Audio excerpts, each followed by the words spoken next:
ಧರ್ಮಸ್ಥಳ ಪ್ರಕರಣ ಯಾವ ಹಂತಕ್ಕೆ ಬಂದು ನಿಂತಿದೆ? SIT ತನಿಖಾಧಿಕಾರಿಗಳಂತೂ ಸಣ್ಣದೊಂದು ಸುಳಿವನ್ನು ಕೊಟ್ಟಿಲ್ಲ. ಆದರೆ ದೂರುದಾರರು ಬರ್ತಿದ್ದಾರೆ, ಸಾಕ್ಷಿದಾರರು ಬರ್ತಿದ್ದಾರೆ. ಇದರ ಜೊತೆಯಲ್ಲಿ ಮಾಜಿ ಸಚಿವ ಗಾಲಿ ಜನಾರ್ದನ್ ರೆಡ್ಡಿ ಅವರು ಒಂದು ಗಂಭೀರ ಆರೋಪ ಮಾಡಿದ್ದಾರೆ.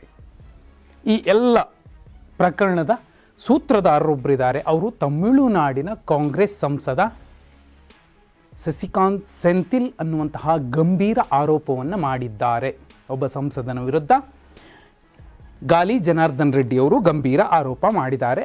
ಅದು ಕೂಡ ಸತ್ಯಾಸತ್ಯತೆಯನ್ನು SIT ತನಿಖಾಧಿಕಾರಿಗಳೇ ಹೇಳಬೇಕು. ಆ ನಂತರ ಆರೋಪ ನಿಜಾನೋ ಸುಳ್ಳು ಅನ್ನೋದು ಗೊತ್ತಾಗುತ್ತೆ.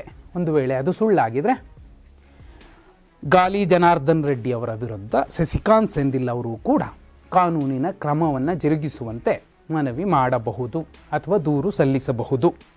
ಅದು ಅವರ ಧರ್ಮ ಮತ್ತು ಕರ್ಮ. ಇಲ್ಲಿ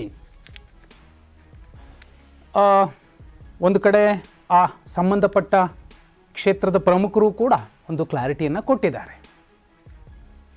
ಇದೆಲ್ಲ ಆಧಾರರಹಿತ ಅನ್ನುವಂಥದ್ದನ್ನು ಹೇಳಿದ್ದಾರೆ. ಆದರೆ ಅದೇ ಭಾಗದಲ್ಲಿ ಆದಂತಹ 2012 ಸೆಪ್ಟೆಂಬರ್ 21ನೇ ತಾರೀಕು ಆದಂತಹ ಬರ್ಬರ ಜೋಡಿ ಕೊಲೆಯ ಪ್ರಕರಣ ಈಗ ಜೀವ ಪಡ್ಕೊಳ್ತಿದೆ.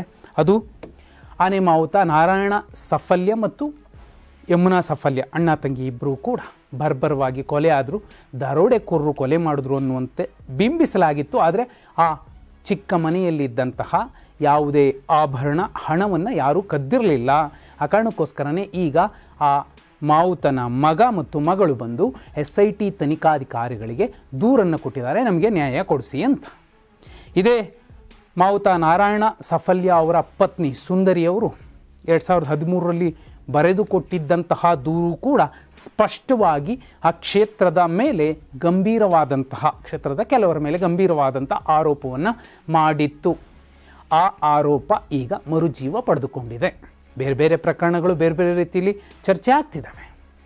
ಆದರೆ ಈ ಕೇಸ್ ಬೇರೆ ಕಥೆ ಹೇಳ್ತಿದೆ. ಇದ್ರ ಜೊತೆಯಲ್ಲಿ ಇನ್ನೂ ಮುಖ್ಯವಾದಂಥದ್ದು ಮತ್ತು ಮಾಧ್ಯಮಗಳಲ್ಲಿ ಅದರಲ್ಲೂ ಯೂಟ್ಯೂಬ್ಗಳಲ್ಲಿ ಹರಿದಾಡ್ತಿರುವಂತಹ ಒಂದು ಸಾಕ್ಷಿ, ಅದರ ಸತ್ಯಾಸತ್ಯತೆ SIT ಕನ್ಫರ್ಮ್ ಮಾಡಬೇಕಿದೆ.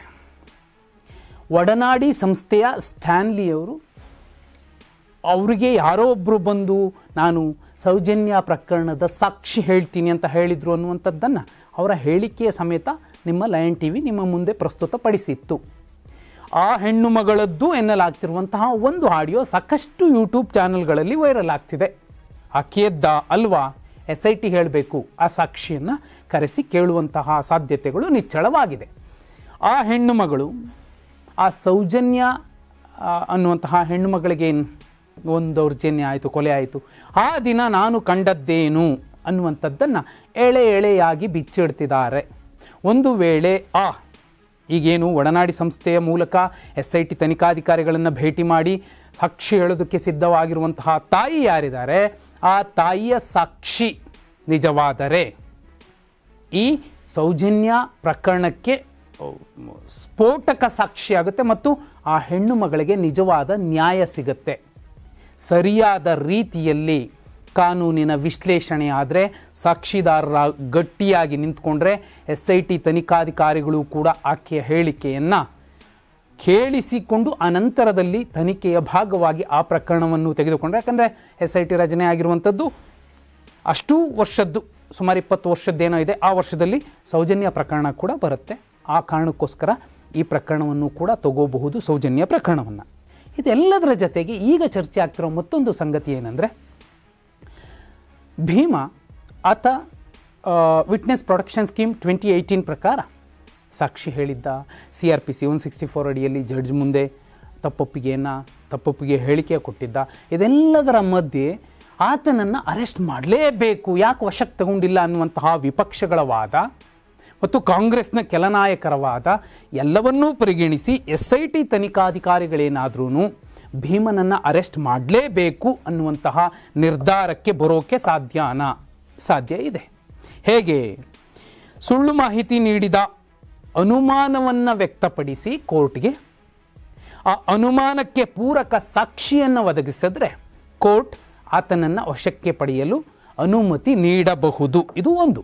ಎರಡನೇದು ಸುಳ್ಳು ದೂರು ನೀಡಿದ್ದಾನೆ ಅಂತಲೂ ತನಿಖೆಗೆ ಅಡ್ಡಿಪಡಿಸಿದ್ದಾನೆ ಅಂತಲೂ ಆರೋಪಿಸಿ ಅದಕ್ಕೂ ಸಾಕ್ಷಿಗಳನ್ನು ಕೋರ್ಟ್ಗೆ ತನಿಖಾಧಿಕಾರಿಗಳು ಸಬ್ಮಿಟ್ ಮಾಡಿದ್ರೆ ಆಗಲೂ ಭೀಮಾ ಅನ್ನುವಂತಹ ಅನಾಮಿಕನನ್ನು ಪೊಲೀಸರು ತಮ್ಮ ವಶಕ್ಕೆ ತೆಗೆದುಕೊಳ್ಳೋದಕ್ಕೆ ಸಾಧ್ಯವಾಗತ್ತೆ.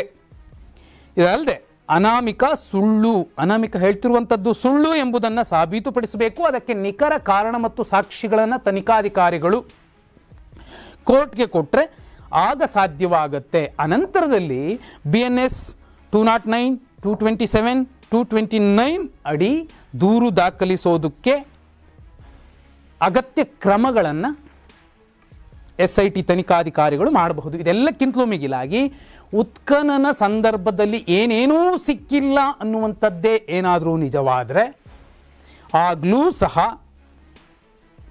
ತನಿಖಾಧಿಕಾರಿಗಳು ಕೋರ್ಟ್ ಮುಂದೆ ಈ ವಿಚಾರಗಳನ್ನು ಮನವರಿಕೆ ಮಾಡಿಕೊಡುವ ಮೂಲಕ ಅನಾಮಿಕ ಭೀಮನನ್ನು ತಮ್ಮ ವಶಕ್ಕೆ ಪಡೆಯಬಹುದು. ಆ ನಂತರದಲ್ಲಿ ತನಿಖೆಯ ಹಾದಿ ಬೇರೆ ರೀತಿಯಲ್ಲಿ ಸಾಗಬಹುದು. ಯಾಕಂದರೆ ಜನಾಕ್ರೋಶ ಇರುವಂಥದ್ದು ಬೇರೆ. ನೋಡಿ, ಇಲ್ಲಿ ಸಿಂಪಲ್ ಒಂದು ಎಮೋಷನ್ ಅನ್ನುವಂಥದ್ದನ್ನು ನಾವು ಇಟ್ಕೋಬಾರ್ದು. ಈ ವಿಚಾರದಲ್ಲಿ ಕಾನೂನಿನ ಅಡಿಯಲ್ಲಿ ಎವಿಡೆನ್ಸೇ ಮುಖ್ಯ. ಇಲ್ಲಿ ಇಲ್ಲ ಆತ ಹೆಣ್ಣುಮಕ್ಳಿಗೆ ನ್ಯಾಯ ಕೊಡಿಸ್ತಿದ್ದಾನೆ, ಖಂಡಿತ ಮಾನವೀಯ ನೆಲೆಗಟ್ಟಿನಲ್ಲಿ ಆತ ಮಾಡ್ತಿರುವಂಥದ್ದು ಸರಿಯೇ ಇರಬಹುದು. ಆದರೆ ಆತ ಕೂಡ ಸಾಕ್ಷಿ ಕೊಡಬೇಕು. ಈಗ ಯಾವುದೋ ಒಂದು ತಾಯಿ ಬಂದು ಸೌಜನ್ಯ ಕಿಡ್ನಾಪ್ ಆಗಿದ್ದನ್ನು ನಾನು ನೋಡಿದ್ದೀನಿ ಅನ್ನುವಂಥದ್ದನ್ನು ಏನು ಹೇಳ್ತಿದ್ದಾಳೆ, ಆ ಸಾಕ್ಷ್ಯವನ್ನು ಪರಾಮರ್ಶಿಸಬೇಕಾಗುತ್ತೆ SIT ತನಿಖಾಧಿಕಾರಿಗಳು. ಹೌದು, ಆ ಸಾಕ್ಷಿ ನಿಜ ಇರಬಹುದು ಅಂತ ಕೋರ್ಟ್ ಒಪ್ಪಬೇಕು. ಆ ನಂತರದಲ್ಲಿ ಬೇರೆ ರೀತಿಯ ತನಿಖೆ ಶುರುವಾಗುತ್ತೆ, ಸಂಬಂಧಪಟ್ಟವರ ಅರೆಸ್ಟ್ ಆಗುತ್ತೆ, ನೋ ಡೌಟ್. ಆದರೆ ಇಲ್ಲಿ ಎಮೋಷನ್ ಒಂದು ಏನಕ್ಕೂ ಪ್ರಯೋಜನಕ್ಕೆ ಬರೋದಿಲ್ಲ.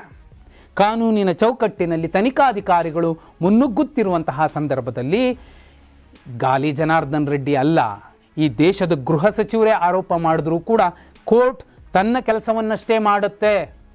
ರಾಜಕಾರಣಿಗಳು ಹೇಳಿಬಿಟ್ರಪ್ಪ, BJP ಪ್ರೊಟೆಸ್ಟ್ ಮಾಡ್ತಪ್ಪ, ಅಥವಾ ಸ್ವಾಮೀಜಿಗಳು ಪ್ರೊಟೆಸ್ಟ್ ಮಾಡಿದ್ರಪ್ಪ, ಎಮೋಷನ್ ಕೋರ್ಟ್ಗೆ ಬೇಕಿಲ್ಲ. ಬೇಕಿರೋದು ಎವಿಡೆನ್ಸ್.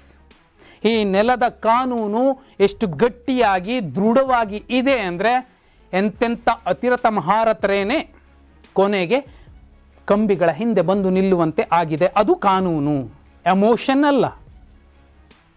ಭಾವನಾತ್ಮಕವಾಗಿ ನಾವು ಎಷ್ಟೇ ಏನೇ ವಿಚಾರ ಚರ್ಚೆ ಮಾಡಿದ್ರೂ ಕೂಡ ಭಾವನೆಗಳಿಗೆ ಇಲ್ಲಿ ಬೆಲೆ ಇರೋದಿಲ್ಲ. ಕೋರ್ಟ್ನ ಎದುರಲ್ಲಿ ಭಾವನೆಗಳಲ್ಲ, ಸಾಕ್ಷಿಗಳು ಅದಕ್ಕೆ ಬೆಲೆ ಇರುವಂಥದ್ದು. ಆ ಕಾರಣಕ್ಕೋಸ್ಕರನೇ ಈಗ ತನಿಖಾಧಿಕಾರಿಗಳು SIT ತಂಡ ಸಾಕ್ಷಿಗಳನ್ನು, ಪುರಾವೆಗಳನ್ನು ಎಷ್ಟು ಸಾಧ್ಯವೋ ಅಷ್ಟು ಸಂಗ್ರಹಿಸ್ತಿದೆ. ಇದುವರೆಗೂ ಉತ್ಖನನ ಅಷ್ಟೇ ನಡೆದಿದೆ ಅನ್ನೋದನ್ನು ಖುದ್ದು ಗೃಹ ಸಚಿವ ಡಾಕ್ಟರ್ G. ಪರಮೇಶ್ವರ್ ಅವರು ಹೇಳಿದ್ದಾರೆ. FSL ವರದಿ ಬಂದ ಮೇಲೆ, DNA ವರದಿ ಬಂದ ಮೇಲೆ ಎಲ್ಲವನ್ನೂ ಸರಿದೂಗಿಸ್ಕೊಂಡು ಒಟ್ಟುಗೂಡಿಸ್ಕೊಂಡು ಆಗ ತನಿಖೆ ಪ್ರಾರಂಭಿಸ್ತಾರೆ ಅನ್ನೋದನ್ನು ಹೇಳ್ತಿದ್ದಾರೆ. ಅಲ್ಲಿಗೆ ಭೀಮನ ಪ್ರಕರಣ ಒಂದು, ಜಯಂತ್ ಅವರು ಕೊಟ್ಟಂತಹ ದೂರು ಮತ್ತೊಂದು, ಅಥವಾ ಇತ್ತೀಚೆಗೆ ಒಂದು ಹೆಣ್ಮಗಳು ಮಿಸ್ ಆಗಿದ್ಲು, ನಮ್ಮ ತಂಗಿಯನ್ನು ಹುಡುಕೊಡಿ ಅಂತ ಒಬ್ಬ ಅಣ್ಣ ಬಂದು ಕೇಳಿದ್ದು ಮಗದೊಂದು. ಈಗ ಮಾವುತ ನಮ್ಮ ಮಗ ಮತ್ತು ಮಗಳು ತಂದು ದೂರು ಕೊಟ್ಟಿದ್ದಾರಲ್ಲ ಆ ಪ್ರಕರಣ. ಹೀಗೆ ಸಾಲು ಸಾಲು ಪ್ರಕರಣಗಳು ಆ್ಯಡ್ ಆಗ್ತಾನೆ ಇದ್ದಾವೆ. ಸತ್ಯಾಸತ್ಯತೆ ಹೊರಗೆ ಬರಬೇಕು, ತನಿಖೆ ಎಲ್ಲವೂ ಆಗಬೇಕು, ಟೈಮ್ ತುಂಬ ಹಿಡಿಯುತ್ತೆ. ಈ ಕ್ಷಣಕ್ಕೆ, ಈ ದಿನಕ್ಕೆ, 3 ದಿನಕ್ಕೆ ಮಧ್ಯಂತರ ವರದಿ ಯಾವುದೂ ಕೂಡ ಸಾಧ್ಯವಾಗೋದಿಲ್ಲ. ಇದು ಕಾನೂನು.